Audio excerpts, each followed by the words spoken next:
बिस्मिल्लाहिर्रहमानिर्रहीम। अल्लाहुम्मा सल्लि अला सय्यिदना मुहम्मद व अला मुहम्मदिन व बारिक वसल्लम। अल्लाहुम्मा सल्लि अलैहि।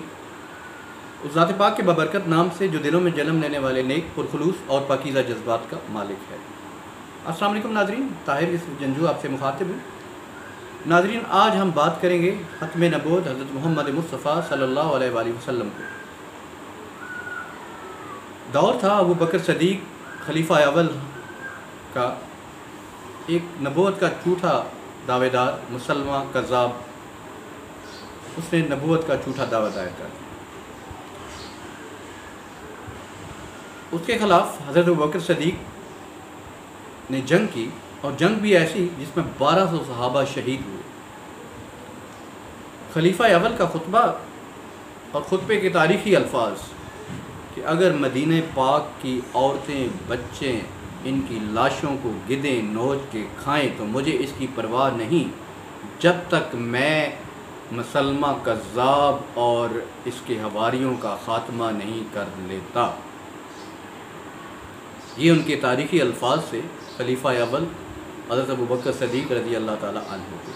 ये उनकी आप वसल्लम से वलहाना मोहब्बत, अक़ीदत, इज़्ज़त और एहतराम की इंतहा थी।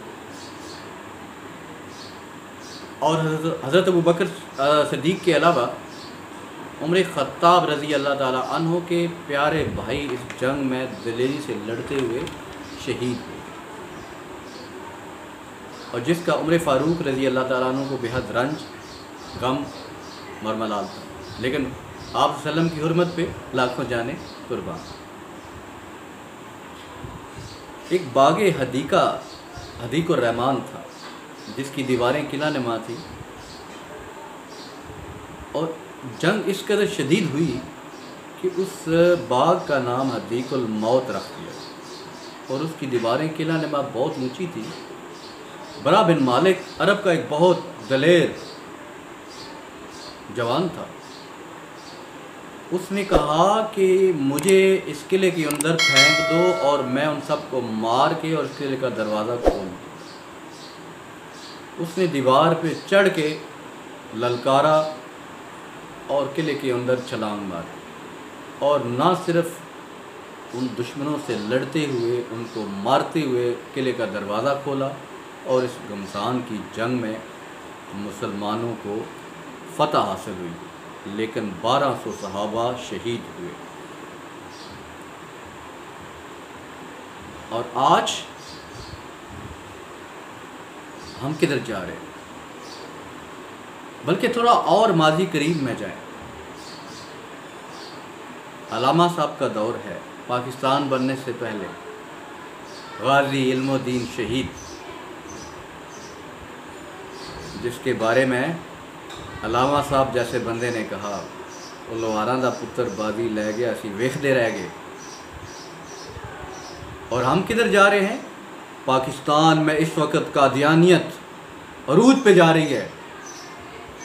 कादियानियत का फितना, इसको कला कुमा करना बहुत ज़रूरी है, और हर कला कुमा करना बहुत ज़रूरी है, और हर मुसलमान पे फ़र्ज़ है।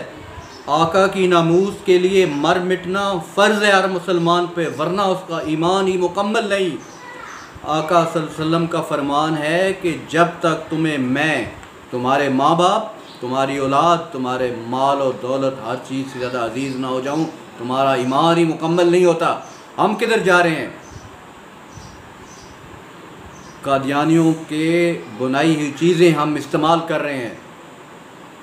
बहुत अरसा पहले से मेरे घर में कादियानियों की प्रोडक्ट बैन है। मैं अक्सर जब अपने दोस्तों को कहता हूँ तो कई दोस्त कहते हैं पेप्सी भी पीते हो, कोक भी पीते हो। मैं उनसे कहता हूँ कुरान पढ़ो। कुरान कहते हैं अहले किताब के साथ शादी उनकी औरतों के साथ जायज़ है, लेकिन इन मुर्तदों के साथ किसी किस्म का रिश्ता जायज़ नहीं है। हर तरह का ताल्लुक़ हराम है। इनकी प्रोडक्टें हराम है, बैन करो अपने घरों में सबसे पहले। और इसके अलावा इनका कला कमा करना बहुत ज़रूरी है। ये बहुत आगे निकल जा रहे हैं, और इस गवर्नमेंट में तो ये बहुत बेलगाम हो गए हैं। और हम किधर जा रहे हैं? آقا کی ناموس پہ مر مٹنا ہمیں جنت میں لے جائے گا، اور اس پہ خاموشی اختیار کرنی ہمیں کہیں کا نہیں چھوڑے گا۔ اور ہم اس وقت کی شدید ضرورت ہے کہ ہم ان کا جو ہے یہ قادیانیت فتنہ اس کو ختم کریں۔ یہ بہت بے لگام ہوتے جا رہے ہیں، اور گورنمنٹ کو بھی چاہیے، میں گورنمنٹ سے بھی اپیل کروں گا کہ ان کے ہر اقدام کو بین کیا جائے۔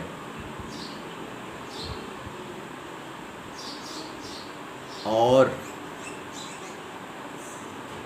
جو بھی نبوت کا ختم نبوت کے معاملے میں جو بھی کوئی بغیرتی کرے اس کو عبرتناک سزا دی جائے۔ اتنا ہی کہوں گا کہ آپ صلی اللہ علیہ وسلم کی حرمت پہ جان قربان، والصلاۃ والسلام علی رسول اللہ صلی اللہ علیہ وآلہ وسلم۔ اگر زیر لب کوئی غلطی ہوئی ہو تو معذرت خواہ۔ السلام علیکم۔